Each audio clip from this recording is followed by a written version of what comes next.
मैं अपने खानदान की सबसे खूबसूरत लड़की थी, लेकिन मेरी शादी एक बहुत गरीब घर में हो गई। मैं दंग रह गई जब अगले दिन ही मेरा पति मुझे हनीमून पर ले गया और हम रोज अलग अलग महंगे होटल में जाकर रहने लगे। एक दिन हम होटल से बाहर निकल रहे थे, तभी मैनेजर बोला, जो काम तुम अपने पति के लिए करती हो मेरे लिए करो, मैं तुम्हें माला माल कर दूंगा। ये सुनते ही मेरी रूह कांप गई। मेरा नाम रूही है। आज मेरी शादी का दूसरा दिन था और मेरा मूड बुरी तरह से खराब था, क्योंकि मुंह दिखाई में मुझे मेरी सास और मेरे पति ने एक पतली सी अंगूठी दी थी, जिसके बारे में मुझे पूरा यकीन था कि ये अंगूठी नकली ही होगी, क्योंकि इन लोगों की इतनी औकात नहीं थी कि सोने की अंगूठी ले सके। मैं सोच रही थी, जब मेरी दोस्त वगैरह मुझसे मुंह दिखाई के बारे में पूछेंगे तो मैं उन्हें क्या जवाब दूंगी, क्योंकि मैंने तो शुरू से ही यही बोला था कि मैं तो किसी ऐसे घर में शादी करूंगी जहां पर गाड़ियां होंगी, पैसे की कोई कमी नहीं होगी, बड़ा सा आलीशान सा घर होगा। मगर मुझे क्या मालूम था कि मेरी किस्मत मुझे इस टूटे फूटे 2 कमरों के मकान में लाकर फेंक देगी। मेरी जितनी हसीन बीवी मेरे पति को मिल गई, उसका तो खुशी के मारे कोई ठिकाना ही नहीं था। लेकिन मैं इस शादी को लेकर खुश नहीं थी, क्योंकि मेरी उम्मीदों पर पानी फिर गया था। मुझे तो किसी महल की रानी बनना था, ना कि छोटे से घर की नौकरानी। इसलिए शादी की दूसरी सुबह ही मेरा मिजाज और मेरा मूड बहुत खराब था और मैं सोच रही थी कि अब क्या करूं। मेरी सारी जिंदगी से सकते हुए ही गुजरेगी। अभी मैं इन सोचों में थी कि मेरा पति कमरे में दाखिल हुआ। मुझसे कहने लगा कि जल्दी करो अपना और मेरा सामान पैक करो, हम हनीमून पर जा रहे हैं।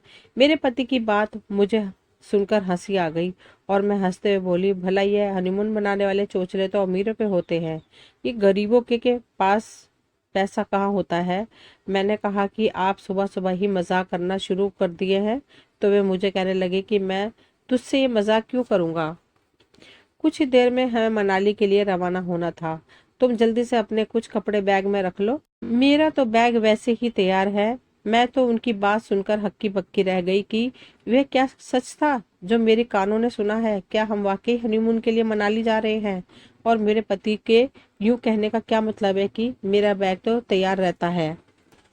यानी कि इसका मतलब यही था कि वे पहले भी मनाली जाता रहता है। मैंने देखा तो उसने अलमारी से अपना बैग निकाला, जिसमें उसके पहले से ही 2-4 जोड़े कपड़े पड़े हुए थे और उसका आईडी कार्ड वगैरह सब कुछ उसी के अंदर था। मैंने कहा कि मेरा आईडी कार्ड मम्मी के घर है, तो मेरा पति कहने लगा कि इसकी फिक्र ना करो, मैंने पहले से ही सारे इंतजाम कर रखे हैं, बस तुम जल्दी से तैयारी करो। वो मुझे ये कहता हुआ बाहर चला आया। मैं तो यकीन नहीं कर पा रही थी, लेकिन फिर भी मैंने जल्दी जल्दी एक बैग में कुछ कपड़े और ज़रूरी चीज़ें रखी और हम दोनों मनाली के लिए निकल गए। मनाली जाकर मुझे यकीन आया कि मैं ख्वाबों की ज़मीं पे आ चुकी हूँ। लेकिन मैं हैरान थी कि इतने गरीब घर में मेरी शादी हुई है, तो हम यहाँ पर कैसे आ सकते हैं? यहाँ पर आने के लिए तो हज़ारों रुपए चाहिए। इतने पैसे इन लोगों के पास कहाँ से आए? मेरे पति ने महंगे होटल में कमरा बुक करवाया था और हम लोग सारा दिन घूमते फिरते और शॉपिंग करते रहते थे। इस बीच मैंने कई बार उससे पूछने की कोशिश की थी कि यहाँ पर आने के लिए आपके पास इतने पैसे कहाँ से आए, तो वह हर बार मेरी बात टाल जाता और कहता कि तुम आम खाओ गुठलियाँ क्यों गिन रही हो, मैं तुम्हें यहाँ पर मज़े करवाने लाया हूँ तो तुम वही करो। फिर मैंने भी पूछना मुनासिब नहीं समझा, ना ही मैंने ज़्यादा जोर दिया। मेरे पति ने मुझे महंगे कपड़े जूते दिलवाए, यहाँ तक कि उसने कुछ ही दिनों में मेरी शॉपिंग पर लाखों का खर्च कर दिया। मेरा हुलिया काफ़ी बदल गया। मैंने वैसे ही हुलिया बना लिया जिसको बनाने की मैं बरसों से ख्वाहिश रखती थी, मगर पहले गरीबी और दूसरा अपने घर के माहौल की वजह से मैं कभी ऐसी ड्रेसिंग नहीं कर पाई। तो मैं अपने सारे अरमान यहाँ पर आकर पूरे कर रही थी। मैंने पैंट शर्ट पहनी शुरू कर दी थी और गले में छोटा सा मफलर लिया, आंखों में मेकअप और बालों की हेयर स्टाइल के साथ ऊंची एड़ी वाले जूते। मुझे अगर कोई देख लेता तो पहचान ही नहीं पाता कि मैं वही गरीब लड़की हूँ। शुरू शुरू में मुझे लगा कि शायद मेरे पति को मेरे ऐसे तैयार होने पर ऐतराज होगा, मगर उसने तो मुझे कुछ नहीं कहा बल्कि उल्टा मेरी तारीफ की। तो मुझे अंदाजा हुआ कि वह खुली मिजाज के हैं, उन्हें ऐसी मोटी छोटी बातों में कोई फर्क नहीं पड़ता। इस पर मुझे अपने पति पर फक्र भी था कि मैं कहती कि अच्छा हुआ मेरी शादी इससे हो गई, वरना कोई और होता तो कभी मुझे इतनी ऐश करवा ही नहीं पाता था। इस बात से मुझे हैरानी जरूर थी, इसके पास इतने पैसे आए कहाँ से थे, मगर मैंने इसका सवाल को पूछना जरूरी नहीं समझा। मेरी शादी अनजान लोगों में हुई थी, हम लोग उन्हें पहले से नहीं जानते थे। मैं अपने घर में सबसे बड़ी बेटी थी और मैं ही सबसे ज़्यादा सुंदर भी थी। लोग मेरी तारीफ करते रहते थे। रिश्तेदारों में सबकी ख्वाहिश थी कि वो मुझे अपनी बहू बनाए, मगर मैंने मम्मी को साफ कह दिया था कि मैं रिश्तेदारों में विवाह नहीं करूंगी, क्योंकि मैं जानती थी कि सारे रिश्तेदार हमारी तरह ही गरीब और मिडिल क्लास लोग हैं और मैं एक गरीबी से निकलकर दूसरी गरीबी में हरगिज नहीं जाना चाहती थी। मैंने मम्मी को साफ मना कर दिया था कि मैं किसी गरीब आदमी से शादी नहीं करूंगी। मुझे तो किसी अमीर घर में ब्याह कर जाना है, तो तुम मेरे लिए कोई अमीर रिश्ता तलाश करो। अमीर लोगों को भी आजकल दहेज बहुत चाहिए होता है और हम ठहरे गरीब मजदूर लोग, हम लोग लंबा चौड़ा दहेज कैसे बना सकते थे, इसलिए अमीर रिश्ता कोई आता था ही नहीं। जो गरीब रिश्ते मेरे लिए आते उन्हें मैं मना कर देती थी और मेरी वजह से मेरी दूसरी बहनों के भी रिश्ते नहीं हो पाते थे, क्योंकि अगर मम्मी किसी छोटी बहन के लिए भी रिश्ते का कह देती तो वो लोग आकर मुझे ही पसंद कर जाते। और इस बात पर मेरी बहन मुझसे बहुत चिढ़ती थी। आप सोच रहे होंगे कि अगर मेरी ख्वाहिश किसी अमीर घराने की बहू बनने की थी तो मैंने गरीब घर में शादी कैसे कर ली। हुआ तो ये था कि मैंने अपने घर वालों को अपनी एक दोस्त की कजिन से मिलवाया था जो काफ़ी अमीर थी और मुझसे शादी करना चाहता था। मेरे घर वाले तैयार नहीं थे, मगर मैंने जिद करके मना ही लिया। मैं शादी करूंगी तो सिर्फ उसी अमीर लड़के से। लड़के के घर वाले भी नहीं मान रहे थे कि वह गरीब घर की लड़की को बहू बनाए, मगर अपने बेटे के कहने पर हमारे घर में आ गए और मंगनी करके चले गए। कुछ महीनों बाद हम दोनों की जिद पर ही शादी की तारीख भी तय हो गई, मगर ऐन वक्त पर बारात वाले दिन मैं दुल्हन बनी इंतजार कर रही थी तो उसने मुझे कॉल किया और बताया कि वह बारात लेकर नहीं आ सकता। वो अपने माँ बाप की बातों में आकर इस शहर को छोड़कर जा रहा था। मैं दुल्हन बनी बैठी थी, मेरा सारा खानदान जमा था और बारात नहीं आई। मेरी और मेरे घर वालों की बहुत बेइज्जती हुई और हम कहीं मुंह दिखाने के काबिल नहीं रहे। लोग तरह तरह की बातें करने लगे कि पता नहीं लड़की के बारात में क्यों नहीं आई। पहले तो हमारे घर रिश्ते आते रहते थे, मगर इस वाक़ये के बाद तो कोई हमारे घर रिश्ता लाना भी पसंद नहीं करता था। मगर फिर न जाने कैसे मेरे पति के घर वालों की तरह से मेरा रिश्ता आया। मम्मी पापा ने बगैर कुछ सोचे समझे फौरन ही हाँ कर दी। मैं चूंकि पहले से ही शर्मिंदा थी, पहले ही मैं अपने माँ बाप को काफ़ी बेइज्जत करवा चुकी थी, इसलिए मैंने इस बार कोई ऐतराज़ नहीं किया कि मैं गरीब घर में नहीं जाऊंगी, बल्कि मैंने चुपचाप से शादी कर ली। मगर मैं अंदर से खुश नहीं थी कि मैं क्यों इस गरीब लोगों में आ गई। अब शादी के फौरन बाद ही मेरे अपने पति के साथ यहाँ मनाली आकर घूमना फिरना तो मुझे ख्वाब ही लग रहा था। हम सुबह ही सुबह होटल से निकल जाते और सारा दिन सड़कों पर घूमते फिरते, तस्वीरें खींचते, एक दूसरे की संगत में हंसते मुस्कुराते और फिर शाम ढले हम वापस होटल में आ जाते। तो जी नहीं भरता था लेकिन कि मैं तस्वीरें और वीडियो बनवाती जाऊं और वापस जाकर भी सबको दिखाऊं। जिससे मैंने वहां पर बहुत सारी तस्वीरें खिंचवाई। मेरे पति ने कभी मुझे किसी काम से नहीं रोका, बल्कि वह हर काम में ही मेरा साथ देता था। हमें यहाँ पर घूमते फिरते 4 दिन हो चुके थे और मुझे लगा शायद अब हम यहाँ से जाने वाले हैं, क्योंकि मेरे पति ने मुझे कहा था कि अपना सामान पैक कर लो। लेकिन जब हम किसी और होटल में गए तो मैं समझ गई कि लगता है अभी यहाँ पर और ठहरना पड़ेगा। वहाँ का मैनेजर शायद मेरे पति को जानता था। वो हमें देखकर बहुत खुश हुआ और हमें कहने लगा कि मैंने आप लोगों के लिए खास कमरा तैयार कर रखा है, आप वहाँ आ जाइए। मेरी तो समझ में ही नहीं आ रहा था कि उधर तो लोगों के हालत इतने ख़राब है, वहाँ तो 2 वक्त की रोटी भी मुश्किल से मिलती होगी और यहाँ मेरे पति ऐसा खर्चा कर रहे थे जैसे करोड़पति हों। जब मैंने अपने पति से इस बारे में पूछा तो वे कहने लगा कि तुम किसी को मत बताना कि मैं इतना अमीर हूँ। मैंने सभी को ये बता रहा है कि मैं बहुत गरीब हूँ, क्योंकि अमीर लोगों से भी रिश्तेदार पैसे मांगना शुरू हो जाते हैं। तो इससे अच्छा है कि इन्हें अपनी असलियत बताए। यह बात मुझे भी ठीक नहीं लगी थी। अगर कोई अमीर रिश्तेदार हो तो फिर बाकी के रिश्तेदार उससे बेवजह ही ताल्लुकात बनाते हैं और हर वक्त पैसे मांगते रहते हैं। उस दिन मेरा पति मुझसे कहने लगा कि क्या तुम चाहती हो कि मेरी बहनों की शादी भी ऐसे अमीर लोगों में हो। मैंने कहा हाँ, क्यों नहीं।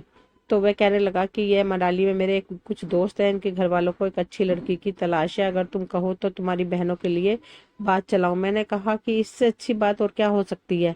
मैंने इसी वक्त अपने घर पर फोन किया और उनके सारे हालात वगैरह बताया। देखिए मैं यहाँ पर कितनी खुश और किस तरह की जिंदगी गुजार रही हूँ। मेरी बहनें और मेरे बाप तो मुझे इस तरह मनाली का सुनकर काफी हैरान हुए और खुश भी।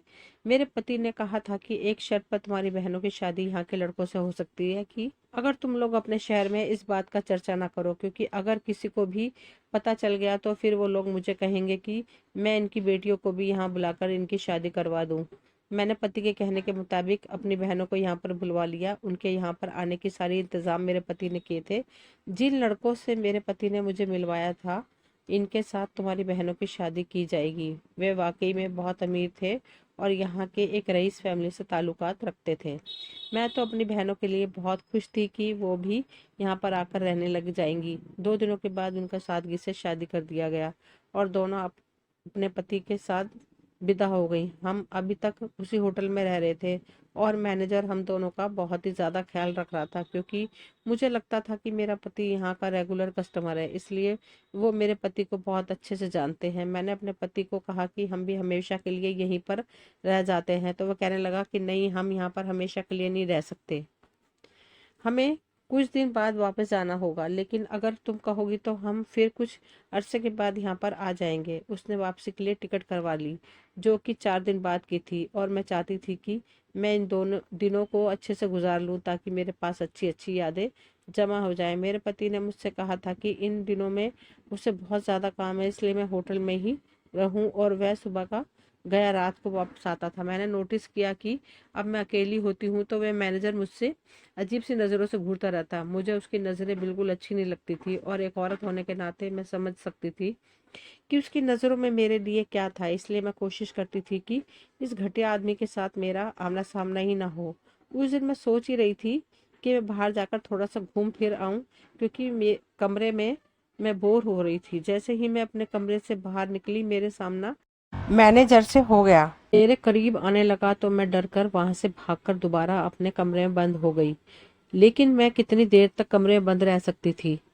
मैं कमरे में सारा दिन बोर हो जाती थी, तो मैंने यही सोचा कि मैं भी बाहर जाकर थोड़ा घूम फिर ही आया करूं। लेकिन इस मैनेजर की वजह से मेरा प्लान फेल हो गया था। अब मैं सोच रही थी कि मुझसे इससे डरने की क्या ज़रूरत है। मैं उससे साफ साफ बात करूंगी, और अगर उसने मुझे कुछ भी कहने की कोशिश की तो मैं शोर मचा दूंगी। थोड़ी देर बाद मैं हिम्मत करके कमरे से बाहर निकली। अभी मैं होटल से बाहर निकल ही रही थी कि मैंने देखा कि वो मैनेजर नीचे बिल्कुल सामने बैठा है। उसको देखकर ऐसा लग रहा था कि जैसे वह मुझसे कोई बात करना चाह रहा हो। वो मेरे करीब आया और कहने लगा, मुझे आपसे एक बात करनी है। मैंने कहा, बताइए। लेकिन उसी वक्त न जाने कहां से मेरे पति आ गया, और उसे देखकर वो मैनेजर घबराकर वहां से चला गया। मेरे पति ने उसे तो नहीं देखा, मगर मुझे देखकर वह काफी हैरान हुआ। मुझसे कहने लगा कि तुम यहाँ पर नीचे क्या कर रही हो? तुम्हें तो कमरे में होना चाहिए था। मैंने कहा कि तुम तो सारा दिन बाहर होते हो, तो मैं बोर हो रही थी, इसलिए सोचा कि थोड़ा मार्केट के ही चक्कर लगा लूं। तो वह गुस्से में बोला कि मैंने तुम्हें मना किया था कि मेरे बगैर तुम्हें यहाँ से निकलने की जरूरत नहीं, तो तुम क्यों बाहर निकली? चलो मेरे साथ कमरे में वापस चलो। मैं उसका अंदाज देखकर बहुत हैरान हुई कि उसने मुझसे इसमें कभी बात नहीं की थी। ये तो काफी खुले दिमाग का बंदा था, तो फिर मेरे अकेले नीचे आने से उसे क्यों ऐतराज हुआ? कमरे में आकर भी उसने यही कहा कि मैं थोड़ा काम में बिजी हूँ, मगर तुम कमरे से बाहर नहीं आओगी। वो शायद अपना कुछ सामान वगैरह लेने आया था। कुछ देर के बाद वो अपना छोटा सा बैग लेकर दोबारा बाहर चला गया, लेकिन जाने से पहले मुझे चेतावनी देकर गया कि मैं कमरे में ही रहूं। मेरे पति की जाने की कुछ देर बाद दरवाजे पर दस्तक हुई, और वही मैनेजर इजाजत लेकर अंदर आया। कहने लगा कि मुझे आपसे कुछ जरूरी बातें करनी है, और उसने कहा कि तुम जो काम अपने पति के लिए करती हो, भला इसमें तुम्हें क्या फायदा? सारे पैसे तो तुम्हारे पति ले लेता है, तुम वही काम मेरे लिए करो तो मैं तुम्हें माला माल कर दूंगा, हीरे और जवाहरात में तोल दूंगा। मैं बहुत उलझन भरी नजरों से उसे देखा कि वो ये क्या कह रहा है। मैं भला क्या काम करती हूँ अपने पति के लिए? मैं तो कुछ भी नहीं करती। लेकिन उसने मेरी तरफ देखे बगैर अपनी बात जारी रखी और कहने लगा कि तुम मुझे कल तक सोच कर बता दो। अगर वही काम तुम मेरे लिए करोगी तो तुम्हें बहुत फायदा होगा, लेकिन जब तक मैं अपने पति के लिए काम करती रहूंगी तुम्हें बिल्कुल फायदा नहीं होगा। वो तो यह कहकर चला गया, मगर मुझे अच्छे खासे शक में डाल दिया कि आखिर मेरे पति ने उसे अपने काम के मुताबिक ऐसा क्या बता रखा है कि यह मुझसे डील ही करने आ गया। मेरे पति ने मुझसे यही कहा था कि इसका यहाँ पर छोटा मोटा सा कारोबार है, और वो इंपोर्ट एक्सपोर्ट का बिजनेस करता है, मनाली की चीज़ों को दूसरे शहरों में भेजता है। तो फिर वो मैनेजर किस काम की बात कर रहा था? काफी देर मैं सोचती रही, लेकिन मुझे कुछ समझ में नहीं आया। मैंने उस बात को अपने जहन से ही निकाल दिया और अपनी बहन को कॉल करने लगी।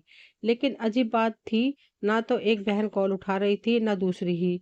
मैं पिछले 3 दिन से उन्हें कॉल करने की कोशिश कर रही थी, लेकिन लगता था कि वो भी अपने हनीमून को एंजॉय कर रही थी और बिजी थी, तभी मेरी कॉल का जवाब नहीं दे पा रही हैं। आखिर तीसरे दिन मैंने सोचा कि मेरे पति को क्या पता चलेगा कि मैं अपने कमरे से बाहर निकली हूँ या नहीं। थोड़ी देर के लिए बाहर ताज़ा हवा में सांस लेने चली जाती हूँ और आधे घंटे के बाद वापस आ जाऊंगी। यही सोचकर मैं कमरे से बाहर निकली तो वो मैनेजर फिर से मेरे सामने आ गया और कहने लगा कि तुमने क्या सोचा कि मेरी डील मंजूर करोगी या नहीं। मैंने उससे कहा कि देखो, तुम्हें ज़रूर कोई गलतफहमी हो रही है। मैं तो पति के लिए कुछ भी नहीं करती, बल्कि उनका यहाँ छोटा-मोटा सा कारोबार है। मैंने तो सारी ज़िंदगी में भी कोई काम नहीं किया। तो वो मुझसे कहने लगा कि या तो तुम बहुत ही मासूम हो या फिर मुझसे बेवकूफ़ बना रही हो। क्या तुम्हें सच में नहीं मालूम कि तुम्हारे पति का क्या काम है? अगर नहीं मालूम तो फिर तुम उसकी मदद कैसे कर रही हो और क्यों कर रही हो? मैं सोच में पड़ गई। मैंने उससे कहा कि तुम मुझे खुलकर बताओ कि तुम क्या बात कर रहे हो? मुझे तो तुम्हारी बात समझ में नहीं आ रही है। वो कहने लगा कि मैं तुम्हें एक वीडियो दिखाता हूँ, इसे देखकर तुम समझ जाओगी। लेकिन वो वीडियो मैं तुम्हें यहाँ नहीं दिखा सकता। यहाँ हर तरफ कैमरे हैं और हमारी एक हरकत को देखा जा रहा है। तुम ऐसा करो कि होटल की पिछली साइड पर आ जाओ। मैं तुम्हें वहाँ आकर वीडियो दिखाता हूँ। मेरे सारे मामले को लेकर शक में पड़ गई और मुझे लग रहा था कि जैसे कुछ तो गलत है। मैं जानना चाहती थी कि मेरे पति को ऐसा क्या काम है जिसमें मैं भी शामिल हूँ। इसलिए मैं ना चाहते हुए भी होटल की पिछली तरफ आ गई। 10 मिनट के बाद वो मैनेजर भी आ गया। उसने आते ही एक वीडियो मेरे सामने कर दिया और कहने लगा, ये वीडियो देखो। वो वीडियो मैंने देखी तो मेरी जान निकल गई, क्योंकि उस वीडियो में तो मेरी बहनें नजर आई थी जिनको मैं और मेरा पति अपने साथ लेकर एक होटल में जा रहे थे। यह तब की बात है जब हम इन्हें यहाँ मनाली लेकर आए थे। मैं हैरान हुई और कहा कि यह वीडियो तुम्हारे पास कहाँ से आई? वो हंसते हुए कहने लगा, ये मत पूछो कि मेरे पास कहाँ से आई। ये देखो कि इस वीडियो को देखकर साफ लग रहा है कि तुम भी अपने पति के इस कारोबार में बराबर की हिस्सेदार हो। मैं तो चीख ही पड़ी और कहा कि कैसा कारोबार? तुम क्या बात कर रहे हो? और ये दोनों तो मेरी बहनें हैं जो इधर आई थी और मेरे पति इन्हें लेने गए थे और अपने साथ लेकर एक होटल में आ गए थे। इस वीडियो में कहाँ से कोई कारोबार नजर आ रहा है? मेरी बात सुनकर एकदम चौंक गया। मुझे शायद मालूम नहीं था कि वो जिन लड़कियों की वीडियो मुझे दिखा रहा था वो मेरी बहनें। एकदम उसने मेरे हाथ से अपना मोबाइल खींचा और भागता हुआ वहां से चला गया। उसके बाद मैं परेशान होकर अपने कमरे में आ गई और सोच में पड़ गई कि आखिर यह मुझसे चाहता क्या है। रात को मेरे कमरे में ही खाना आ जाता था और मैं खाना खाकर सो जाती थी। आज खाना खाने के लिए जैसे ही मैं ट्रे ढक्कन हटाया तो एक कागज़ पर नज़र पड़ते ही मैं चौंक गई। उस कागज़ को और मैंने खोलकर देखा तो उस पर लिखी हुई, 1 घंटे के बाद यहाँ पर पुलिस का छापा पड़ेगा। अगर तुम यहाँ से नहीं भागोगी तो तुम पुलिस के हाथ आ जाओगी। लेकिन यह कागज़ किसने भेजी थी और क्या ये कोई मजाक हो रहा था? भला पुलिस होटल पर क्यों आएगी और मुझे क्यों गिरफ्तार करेगी? मैंने क्या गलत किया है? मैं तो अपने पति के साथ कानूनी तौर पर यहाँ आई थी और अभी रात के 9 बजे थे और मेरे पति की वापसी 12 बजे से पहले नहीं होनी थी। मैंने उसे कॉल करने की बहुत कोशिश की मगर वो मेरी कॉल भी नहीं उठा रहा था। अगर यह बात सच होती तो मैं क्या करूं? अभी मैं ये सोच ही रही थी कि उसी वक्त मुझे मेरे पति की कॉल आई। वो मुझसे कहने लगा कि मैंने तुम्हें अभी एक संदेश भेजा है, तुम ऐसा करो कि जल्दी से हमारे सारे कागजात और चीज़ें वगैरह पैक करो और नीचे आ जाओ। मैं गाड़ी में तुम्हारा इंतजार कर रहा था। मैंने सुकून का सांस लिया। वो कागज मेरे पति ने ही भेजा था। मैंने जल्दी से सारी चीज़ें पैक की और होटल के दरवाजे से बाहर निकलने लगी कि अचानक मुझे पीछे मैनेजर की आवाज़ सुनाई पड़ी। उसने मुझसे कुछ कहा। फिर मैं बाहर निकलकर जल्दी से गाड़ी में बैठ गई और फिर मेरा पति वहां से गाड़ी भगाकर ले गया। मैंने उससे पूछा कि तुम्हें कैसे पता चला कि होटल पर छापा पड़ने वाला है? वे कहने लगा कि बस ऐसी खबरें मिल ही जाती हैं। तुम शुक्र अदा करो कि तुम वक्त पर वहां से बाहर निकल आई। मैंने कहा कि मुझे मेरी बहनों के पास मिलाने ले चलो, क्योंकि वो मेरा फोन नहीं उठा रही हैं और मुझे फिक्र हो रही है वो कहीं किसी मुसीबत में ना हो। मेरा पति कहने लगा कि वे दोनों बिल्कुल ठीक है, तुम उनकी फिक्र ना करो। अभी कुछ देर पहले ही मैंने उनके पतियों से बात की है। हमें अभी वापसी के लिए निकलना होगा। जब हम दोबारा यहाँ आएंगे तो तुम उनसे मिल लेना। अभी हम बात कर ही रहे थे कि अचानक हर तरफ से पुलिस के हॉर्न की आवाज आने लगी और पुलिस की गाड़ी ने हमारे रास्ता रोक लिया। मेरा पति पुलिस की गाड़ी को देखकर डर गया और वो बोला कि इनको मेरे बारे में किसने खबर दी। मैंने अपनी तरफ का दरवाजा खोलते हुए कहा कि इनको मैंने तुम्हारे बारे में कॉल करके खबर दी और मैं बाहर आ गई। पुलिस ने उसे हथकड़ियां पहना दी और मेरे दिमाग में वो मंजर घूमा जो बाहर निकलने से पहले मैनेजर कुछ कह रहा था। मैंने मुड़कर उसे देखा तो उस मैनेजर ने मुझसे कहा था कि अपने पति से बचकर रहना, क्योंकि मुझे लगता है कि तुम उसके असलियत के बारे में कुछ नहीं मालूम। तुम एक मासूम लड़की हो और मैं नहीं चाहता कि तुम्हारी जिंदगी खराब हो, इसलिए जितनी जल्दी हो सके उससे दूर हो जाओ और सबसे पहले अपनी बहनों को बचाओ। वो आदमी फ्रॉड है, वह तुम्हारी बहनों को बेच चुका है। मैं तो ये सुनकर दंग ही रह गई। ठीक है, बाहर निकलते निकलते मैं पुलिस को कॉल कर चुकी थी। जांच के बाद जो हकीकत सामने आई वो ये थी कि मेरा पति एक धोखेबाज शख्स था, जो वो लड़कियों से शादी करके फिर उन्हें यहाँ भेज देता था। अलग अलग बहानों से दूसरे शहर की लड़कियों को यहाँ मनाली में बुलवाता था, फिर उन्हें यहाँ अमीर लोगों के पास भिजवा देता था। मेरे पति ने मुझे और मेरी बहनों को बेवकूफ बनाकर इन्हें भी यहाँ बुलवा लिया और इनके साथ भी यही किया। मैनेजर मेरे पति के बारे में सब जानता था। उसको ये गलतफहमी थी कि मैं अपने पति के साथ मिलकर यह काम करती थी। उसने मुझे अपने साथ काम करने की ऑफर किया, क्योंकि इनका होटल भी इन्हीं काम के लिए इस्तेमाल होता था। मेरे पति ने मुझ पर नजर रखी हुई थी और उसको इसके आदमी ने बताया था कि वह होटल का मैनेजर मुझे इसके खिलाफ भड़का रहा है। इसलिए मेरे पति ने इससे बदला लेने के लिए पुलिस को खबर कर दी थी कि होटल पर छापा पड़े, मगर वह खुद भी पकड़ा गया था। इसका इरादा मेरे साथ वही सब कुछ करने का था जो बाकियों के साथ करता था।